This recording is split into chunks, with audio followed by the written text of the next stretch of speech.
ರಾಜ್ಯ ಕಾಂಗ್ರೆಸ್ ಪಾಳಯ ಇರುವ ಎಲ್ಲಾ ಶಾಸಕರನ್ನ ಕರ್ಕೊಂಡು ದೆಹಲಿಗೆ ಹೋಗಿ ಪರೇಡ್ ಮಾಡಬೇಕು, ಪ್ರತಿಭಟನೆ ಮಾಡಬೇಕು, ಆ ಮೂಲಕ ಕೇಂದ್ರ ಸರ್ಕಾರದ ವಿರುದ್ಧ ಹೋರಾಟವನ್ನ ನಡೆಸಬೇಕು ಅಂತ ಹೇಳಿ ಮೆಗಾ ಪ್ಲಾನ್ ಅನ್ನ ಮಾಡ್ಕೊಂಡಿದೆ. ಆದ್ರೆ ಆ ಮೆಗಾ ಪ್ಲಾನ್ಗೆ ಕೌಂಟರ್ ಕೊಡೋಕೆ ಬಿಜೆಪಿ ಮತ್ತೊಂದು ಮೆಗಾ ಪ್ಲಾನ್. ಹೀಗಾಗಿ ಫೆಬ್ರವರಿ 7ನೇ ತಾರೀಕು ದೆಹಲಿಯಲ್ಲಿ ನಿಶ್ಚಿತವಾಗಿ ರಾಜ್ಯ ರಾಜಕೀಯಕ್ಕೆ ಸಂಬಂಧಪಟ್ಟಂತೆ ಅತಿ ದೊಡ್ಡ ಚಟುವಟಿಕೆಗಳು ಆಗೋ ಸಾಧ್ಯತೆ ಸಂಭವ ಕಾಣಲಿಕ್ಕೆ ಸಿಗ್ತಾ ಇದೆ. ಒಂದ್ ಕಡೆ ಅನುದಾನ ಹಂಚಿಕೆಯಲ್ಲಿ ತಾರತಮ್ಯ ಅನ್ನೋ ವಿಚಾರವನ್ನ ಇಟ್ಕೊಂಡು ರಾಜ್ಯ ಕಾಂಗ್ರೆಸ್ ಘಟಕ ಪ್ರತಿಭಟನೆಯನ್ನ ಮಾಡಿದ್ರೆ ಇದಕ್ಕೆ ಕೌಂಟರ್ ಕೊಡ್ಲಿಕ್ಕೆ ಬಿಜೆಪಿ ಕೂಡ ಮೆಗಾ ಪ್ಲಾನ್ ಅನ್ನ ಮಾಡ್ಕೊಂಡಿದೆ. ಫೆಬ್ರವರಿ 7ರಂದು ದೆಹಲಿ ಹಾಗೆ ಬೆಂಗಳೂರಿನಲ್ಲಿ ಏನೇನಾಗುತ್ತೆ ಅನ್ನೋದರ ಎಕ್ಸ್ಕ್ಲೂಸಿವ್ ಮಾಹಿತಿಯನ್ನ ನಿಮ್ಮ ರಿಪಬ್ಲಿಕ್ ಕನ್ನಡ ನಿಮ್ಮ ಮುಂದೆ ಇಡ್ತಾ ಇದೆ.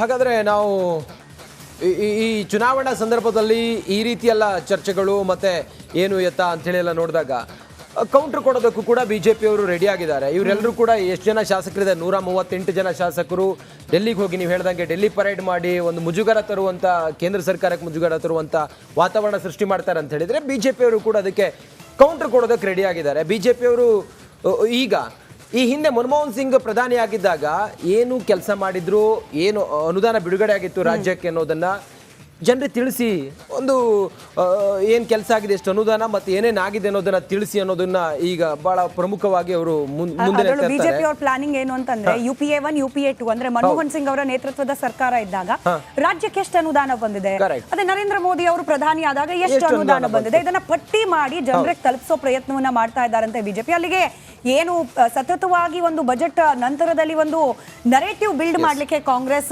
ಪ್ರಯತ್ನ ಮಾಡ್ತಾ ಇದೆ. ಅಂದ್ರೆ ನರೇಂದ್ರ ಮೋದಿ ನೇತೃತ್ವದಲ್ಲಿ ಸರ್ಕಾರ ಬಂದ ಮೇಲೆ ರಾಜ್ಯಕ್ಕೆ ಅನ್ಯಾಯ ಆಗ್ತಾ ಇದೆ ಅಥವಾ ದಕ್ಷಿಣ ಭಾರತದ ರಾಜ್ಯಗಳಿಗೆ ಅನ್ಯಾಯ ಆಗ್ತಿದೆ ಅನ್ನೋ ಒಂದು ನರೇಟಿವ್ ಬಿಲ್ಡ್ ಮಾಡ್ಲಿಕ್ಕೆ ಏನೋ ಕಾಂಗ್ರೆಸ್ನವರು ಟ್ರೈ ಮಾಡ್ತಿದ್ದಾರೆ. ಕೌಂಟರ್ ಕೊಡುವ ಪ್ರಯತ್ನವನ್ನ ಬಿಜೆಪಿ ಮಾಡ್ತಾ ಇದೆ. ಆರ್ ಅಶೋಕ್ ಅವರು, ವಿರೋಧ ಪಕ್ಷದ ನಾಯಕ ಆರ್ ಅಶೋಕ್ ಅವರು ಇದ್ರ ಬಗ್ಗೆ ಮಾತನಾಡಿದ್ದಾರೆ, ನೋಡೋಣ. ಕೇಂದ್ರ ಸರ್ಕಾರದ ಅನುದಾನ ತಾರತಮ್ಯವನ್ನು ವಿರೋಧಿಸಿ ಕಾಂಗ್ರೆಸ್ ಮುಖ್ಯಮಂತ್ರಿ ಸಿದ್ದರಾಮಯ್ಯ ಸೇರಿದಂತೆ ಕಾಂಗ್ರೆಸ್ನ ಪಕ್ಷದ ಶಾಸಕರು ದೆಹಲಿಯಲ್ಲಿ ಪ್ರತಿಭಟನೆಗೆ ಮುಂದಾಗಿರುವಂಥದ್ದು 7ನೇ ತಾರೀಕು ಪ್ರತಿಭಟನೆ. ಇದಕ್ಕೆ ಪ್ರತಿಯಾಗಿ ಇದಕ್ಕೆ ಕೌಂಟರ್ ಕೊಡೋ ನಿಟ್ಟಿನಲ್ಲಿ ಬಿಜೆಪಿ ಕೂಡ ಬೆಂಗಳೂರಿನಲ್ಲಿ ವಿಧಾನಸೌಧ ಮುಂಭಾಗದಲ್ಲಿರುವಂಥ, ವಿಧಾನಸೌಧ ಆವರಣದಲ್ಲಿರುವಂಥ ಗಾಂಧಿ ಪ್ರತಿಮೆ ಮುಂದೆ ಪ್ರತಿಭಟನೆ ಮಾಡ್ತಾ ಇರುವಂಥದ್ದು. ಪ್ರತಿಪಕ್ಷ ಏನು ಶ್ವೇತಪತ್ರವನ್ನು ಬಿಡುಗಡೆ ಮಾಡ್ತಾ ಇರುವಂಥದ್ದು, ಅಂದರೆ ಇಂದಿನ ಸರ್ಕಾರ ಏನು ಬಿಡುಗಡೆ ಮಾಡಿತ್ತು ಮತ್ತು ಈಗಿನ ಸರ್ಕಾರ ಅಂದರೆ ಈ ಮೋದಿ ಸರ್ಕಾರ ಏನು ಮಾಡಿದ್ದಾರೆ ಅನ್ನೋಂಥ ಸಂಬಂಧಪಟ್ಟಂತೆ ಒಂದು ಪ್ರತಿಭಟನೆ ಮಾಡುವ ಮೂಲಕ, ಬಿಡುಗಡೆ ಮಾಡುವ ಮೂಲಕ ಒಂದು ತಿರುಗೇಟು ಕೊಡೋದಕ್ಕೆ ಮುಂದಾಗಿರುವಂಥದ್ದು. ಸರ್, ಕಾಂಗ್ರೆಸ್ ಪ್ರತಿಭಟನೆಗೆ ಇದಕ್ಕೆ ಬಿಜೆಪಿ ಏನು ಮಾಡ್ತಾ ಇದೆ?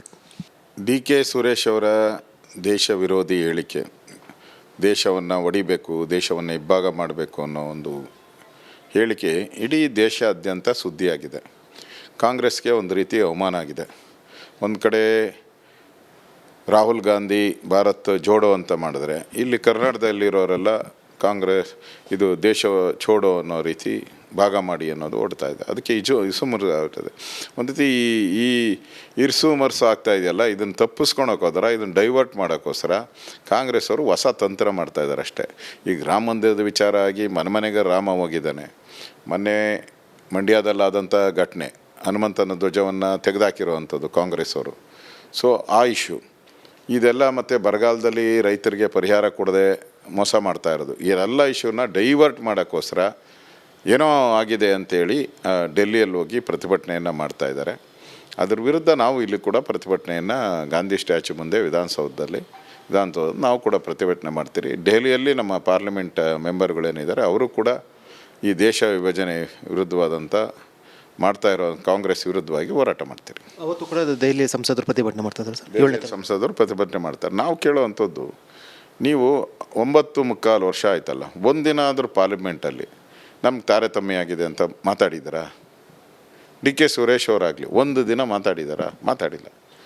ವಿರೋಧ ಪಕ್ಷದ ನಾಯಕರಿದ್ದಾರೆ, ಖರ್ಗೆ ಅವರು, ನಮ್ಗೆ ಮಾತಾಡೋಕ್ಕೆ ಅವಕಾಶ ಸಿಕ್ಕಿಲ್ಲ ಸುರೇಶ್ ಅಂದರೆ. ವಿರೋಧ ಪಕ್ಷದ ನಾಯಕರಿದ್ದಾರೆ, ಖರ್ಗೆ ಅವರು, ಒಂದಿನ ಆದರೂ ರಾಜ್ಯಸಭೆಯಲ್ಲಿ ಕರ್ನಾಟಕಕ್ಕೆ ಅನ್ಯಾಯ ಆಗಿದೆ ಮಾತಾಡಿದ್ದಾರೆ? ಇಲ್ಲ.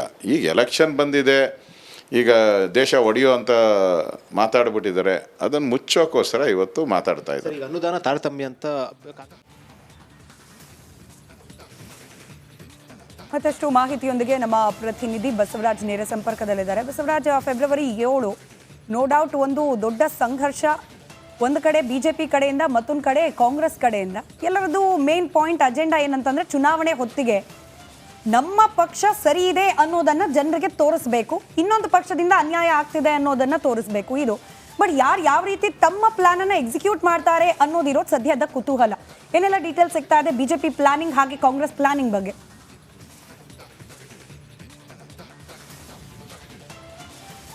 ಎರಡೂ ಪಕ್ಷಗಳು ಕಾಂಗ್ರೆಸ್ ಮತ್ತು ಬಿಜೆಪಿ ಎರಡೂ ಲೋಕಸಭಾ ಚುನಾವಣೆಗೆ ತಮ್ಮ ಅಸ್ತಿತ್ವವನ್ನು ತೋರಿಸಬೇಕಾದಂತ ಅನಿವಾರ್ಯತೆ ರಾಜ್ಯದಲ್ಲಿದೆ. ಯಾಕಂದ್ರೆ ಕಾಂಗ್ರೆಸ್ ಸರ್ಕಾರ ರಾಜ್ಯದಲ್ಲಿರೋದ್ರಿಂದ ಬಿಜೆಪಿಗೆ ಅಷ್ಟು ಸುಲಭವಾಗಿ ಈ ಬಾರಿ ಕಳೆದ ಬಾರಿಯಂತೆ ಅಷ್ಟು ಈಗ ಗೆದ್ದಂತ 25 ಸ್ಥಾನಗಳನ್ನ ಉಳಿಸ್ಕೊಳ್ತೇವೆ ಅಥವಾ ಹೆಚ್ಚುವರಿ ಗೆಲ್ತೇವೆ ಅನ್ನುವಂಥ ವಾತಾವರಣಗಳು ಇಲ್ಲ. ಅದರ ಜೊತೆಗೆ ಕಾಂಗ್ರೆಸ್ಗೂ ಕೂಡ ದೊಡ್ಡ ಸವಾಲಿದೆ. ಬಿಜೆಪಿಯ ಮೋದಿ ಅಲೆ ಏನಿದೆ ಆ ಅಲೆಯಲ್ಲಿ ನಾವು ಕೂಡ ಹೆಚ್ಚು ಸ್ಥಾನವನ್ನ ಗೆಲ್ಲಬೇಕಾದಂತ ಅನಿವಾರ್ಯತೆ ಕಾಂಗ್ರೆಸ್ಗೂ ಕೂಡ ಇದೆ. ಆ ನಿಟ್ಟಿನಲ್ಲಿ ಒಂದಷ್ಟು ಪ್ರಯತ್ನಗಳು ಈಗಲಿಂದಲೂ ಕೂಡ ಆರಂಭ ಆಗ್ತಾ ಇದಾವೆ. ಈಗಾಗಲೇ ಬಜೆಟ್ ಕೇಂದ್ರ ಬಜೆಟ್ ಆಗಿದೆ, ಅಲ್ಲಿ ಸರಿಯಾದ ಅನುದಾನ ರಾಜ್ಯಕ್ಕೆ ಸಿಕ್ಕಿಲ್ಲ ಅನ್ನುವಂಥ ಆರೋಪವನ್ನ ಕಾಂಗ್ರೆಸ್ ಸಚಿವರು ಸಿಎಂ ಸೇರಿದಂತೆ ಎಲ್ಲರೂ ಕೂಡ ಮಾಡ್ತಾ ಇದ್ದಾರೆ. ಜೊತೆಗೆ ರಾಜ್ಯದ ಬರ ಪರಿಹಾರ ಕೂಡ ಬಂದಿಲ್ಲ. ಕಳೆದ ಆಗಸ್ಟ್ ನಲ್ಲೇ ನಾವು ಪತ್ರವನ್ನು ಬರೆದಿದ್ದೇವೆ, ಮೆಮೊರಂಡಮ್ ಕೊಟ್ಟಿದ್ದೇವೆ, ಮೇಲಿಂದ ಮೇಲೆ ಮನವಿಯನ್ನ ಮಾಡ್ತಾ ಇದ್ರು. ಕೇಂದ್ರ ಸಚಿವರು ನಮ್ಮ ಸ್ಪಂದಿಸ್ತಾ ಇಲ್ಲ ಮತ್ತು ನಮ್ಮ ರಾಜ್ಯಕ್ಕೆ ಬರಬೇಕಾದಂತ ಸುಮಾರು 62,000 ಕೋಟಿಯಷ್ಟು ಹಣ ಕೇಂದ್ರದ ಬಳಿ ಇದೆ ಅನ್ನುವಂಥದ್ದು ಒಂದು ಗಂಭೀರವಾದಂತಹ ಆರೋಪವನ್ನ ಕಾಂಗ್ರೆಸ್ ನಾಯಕರು ಮಾಡ್ತಾ ಇದ್ದಾರೆ. ಜೊತೆಗೆ 138 ಶಾಸಕರು ಸೇರಿ ದೆಹಲಿಯಲ್ಲಿ ಒಂದು ಪ್ರತಿಭಟನೆ ಮಾಡೋಕೆ ಈಗಾಗಲೇ ತಯಾರಿಯನ್ನ ಮಾಡಿಸ್ಕೊತಾ ಇದ್ದಾರೆ. ಈ ಮೂಲಕ ರಾಷ್ಟ್ರದ ಗಮನವನ್ನು ಸೆಳೆಯಬೇಕಾಗಿದೆ. ವಿರೋಧ ಪಕ್ಷಗಳು ಆಡಳಿತದಲ್ಲಿ ಇರ್ತಕ್ಕಂತಹ ರಾಜ್ಯಗಳಿಗೆ ಸರಿಯಾದ ಅನುದಾನವನ್ನ ಬಿಜೆಪಿ ಸರ್ಕಾರ ಕೊಡ್ತಾ ಇಲ್ಲ, ಕೇಂದ್ರದ ಬಿಜೆಪಿ ಸರ್ಕಾರ ಕೊಡ್ತಿಲ್ಲ ಅನ್ನುವಂಥ ಒಂದು ರಾಷ್ಟ್ರ ಮಟ್ಟದ ಗಮನ ಸೆಳೆಯುವ ಮೂಲಕ ಒಂದು ನಿಟ್ಟಿನಲ್ಲಿ ಲೋಕಸಭೆ ಚುನಾವಣೆಗೆ ಒಂದಷ್ಟು ತಯಾರಿಯನ್ನ ಕಾಂಗ್ರೆಸ್ ಕೂಡ ಮಾಡ್ತಾ ಇದೆ. ಇದಕ್ಕೆ ಕೌಂಟರ್ ಕೊಡೋಕೆ ಕೂಡ ಬಿಜೆಪಿ ತಯಾರಿಯನ್ನ ಮಾಡ್ಕೊಂಡಿರ್ತಕ್ಕಂಥದ್ದು. ರಾಜ್ಯದಲ್ಲಿ ಬಿಜೆಪಿ ಒಂದು ಪ್ರತಿಭಟನೆ ಮಾಡುವ ಮೂಲಕ ಮನಮೋಹನ್ ಸಿಂಗ್ ಕಾಲದಿಂದಲೂ ರಾಜ್ಯಕ್ಕೆ ಆಗ್ತಿದ್ದಂತಹ ಅನ್ಯಾಯಗಳೇನು ಅನ್ನುವಂಥದ್ದನ್ನ ಪಟ್ಟಿ ಬಿಡುಗಡೆ ಮಾಡುವ ಮೂಲಕ ಒಂದಷ್ಟು ಕೌಂಟರ್ ಕೊಡುವಂತ ಪ್ರಯತ್ನವನ್ನ ಮಾಡೋಕೆ ಹೊರಟಿದೆ. ಆದ್ರೆ ಅದು ಎಷ್ಟರ ಮಟ್ಟಿಗೆ ಸಕ್ಸಸ್ ಆಗುತ್ತೆ ಅನ್ನುವಂಥದ್ದು. ಯಾಕಂದ್ರೆ ಆಗ ಇದ್ದಂತಹ ಬಜೆಟ್ ಗಾತ್ರವೇ ಬೇರೆ, ಈಗಿದ್ದಂತಹ ಬಜೆಟ್ ಗಾತ್ರವೇ ಬೇರೆ. ಆಗ ಆ ಎರಡು ಅಂಕಿಅಂಶಗಳನ್ನ ಇಟ್ಕೊಂಡು ಕಾಂಗ್ರೆಸ್ಗೆ ತಿರುಗೇಟನ್ನು ಕೊಡ್ತಕ್ಕಂಥದ್ದು ಮತ್ತು ಹಿಂದೆ ಬರ ಇದ್ದಂಥ ಸಂದರ್ಭದಲ್ಲಿ ಬಿಜೆಪಿ ಸರ್ಕಾರ ಇದ್ದಂಥ ಸಂದರ್ಭದಲ್ಲಿ ಬರ ಬಂದಾಗ ನಾವು ಕೇಂದ್ರ ಸರ್ಕಾರಕ್ಕೆ ಒಂದು ಮನವಿ ಅಥವಾ ಕೇಂದ್ರ ಸರ್ಕಾರದ ಹಣಕ್ಕೆ ಕಾಯ್ದೆ ರಾಜ್ಯದಲ್ಲಿರ್ತಕ್ಕಂತಹ ಬೊಕ್ಕಸದ ಹಣವನ್ನು ಕೊಟ್ಟಿದ್ದೇವೆ, ಈಗಲೂ ಕೂಡ ಕೊಡ್ಲಿ ಅನ್ನುವಂಥ ಒಂದು ಆರೋಪ ಮತ್ತು ಒಂದು ಆಗ್ರಹವನ್ನ ಬಿಜೆಪಿ ಮಾಡೋಕೆ ತಯಾರಿಯನ್ನು ನಡೆಸ್ತಾ ಇದೆ. ಆದ್ರೆ ಈಗ ಎರಡೂ ಪಕ್ಷಗಳ ಒಂದಷ್ಟು ತಯಾರಿ ಅವತ್ತು 7ನೇ ತಾರೀಕಿನ ನಡೀತಾ ಇದೆ ಪ್ರತಿಭಟನೆ. ಅದೊಂದು ರಾಜಕೀಯ ಕಿಚ್ಚಂತೂ ಹಚ್ಚೋದಂತೂ ನಿಜ. ಇದರಲ್ಲಿ ಯಾರು ಪ್ರಬಲವಾಗಿ ಈ ಒಂದು ಹೋರಾಟದ ಮೂಲಕ ಜನರ ಗಮನ ಸೆಳೆಯುವ ಮೂಲಕ ಮುಂದೆ ಲೋಕಸಭೆಗೆ ಎಷ್ಟರ ಮಟ್ಟಿಗೆ ಪಕ್ಷವನ್ನ ಬೂಸ್ಟ್ ಮಾಡ್ಕೊತಾರೆ ಅನ್ನುವಂಥದ್ದನ್ನ ಕಾದು ನೋಡ್ಬೇಕಾಗುತ್ತೆ.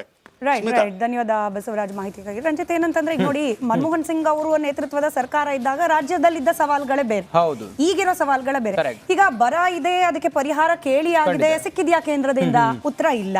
ಹಾಗೆ ಒಂದಷ್ಟು 4 ಪ್ರಮುಖ ನೀರಾವರಿ ಯೋಜನೆಗಳು, ಭದ್ರಾ ಇರ್ಬೋದು, ಕೃಷ್ಣಾ ಮೇಲ್ದಂಡೆ ಇರ್ಬೋದು, ಮೇಕೆದಾಟು, ಮಹದಾಯಿ, ಅದಕ್ಕೆ ಅನುದಾನ ಸಿಕ್ಕಿದ್ಯಾ?